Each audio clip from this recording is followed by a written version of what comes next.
안녕하세요. 건강지킴이 유집사입니다. 오늘은 학교 소변 검사를 통해서 발견할 수 있는 어린이 혈류와 단백뇨에 대해서 알아보겠습니다. 오늘도 건강하자 지금 시작합니다. 최근 소아당뇨나 소아신장병 등에 대한 관심이 높아지면서 학교에서 하는 건강검진 중에 소변 검사 항목에서 가장 관심받는 게 혈류와 단백뇨라고 합니다. 우리 몸의 건강상의 문제를 가장 쉽게 빨리 파악하는 방법이 소변이기 때문인데요. 소변은 우리 몸의 혈액이 신장에서 걸러지며 나오기에 소변의 색깔이나 섞여 나오는 성분 등으로 다양한 정보를 얻을 수 있다고 합니다. 간혹 어린이나 학생들도 소변 검사를 하면 혈뇨나 단백뇨가 검출되기도 한다고 하는데요. 만약 우리 아이가 그런 결과가 나왔다고 하면 저도 놀래서 바로 병원으로 달려갔을 것입니다.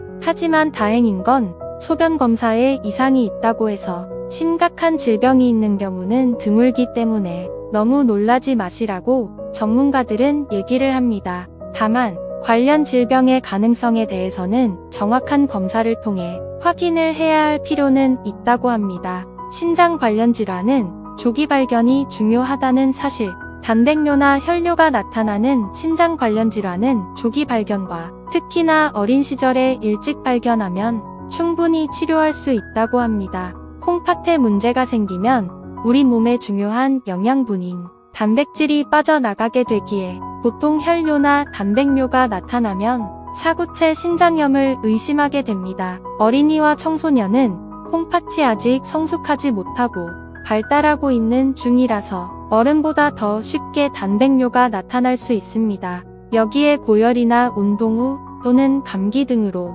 장기간 약을 복용하거나 알레르기 등의 원인으로 일시적으로 단백뇨 증상이 보일 수도 있기 때문에 너무 놀라지 마시고 신조직 검사 같은 정밀 검사를 통해 확인을 해보는 걸 추천한다고 합니다.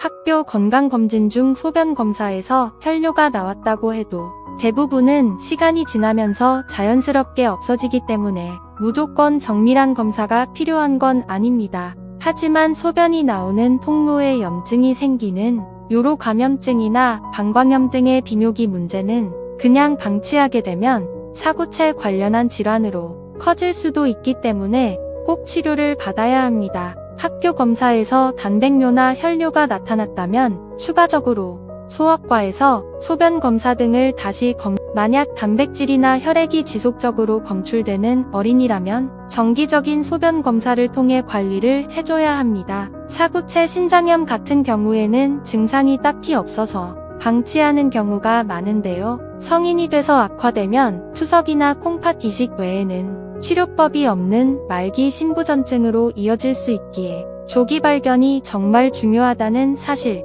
우리 아이들에게도 적극적으로 소변 검사를 받게 하여 아이의 건강을 보호해줄 수 있도록 부모님의 적극적인 관심과 관찰이 지금까지 학교 소변 검사를 통해서 발견할 수 있는 어린이 혈뇨와 단백뇨에 대해서 알아보았습니다.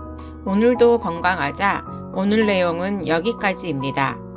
영상이 도움이 되셨다면 구독, 좋아요, 알림 설정까지 부탁드릴게요.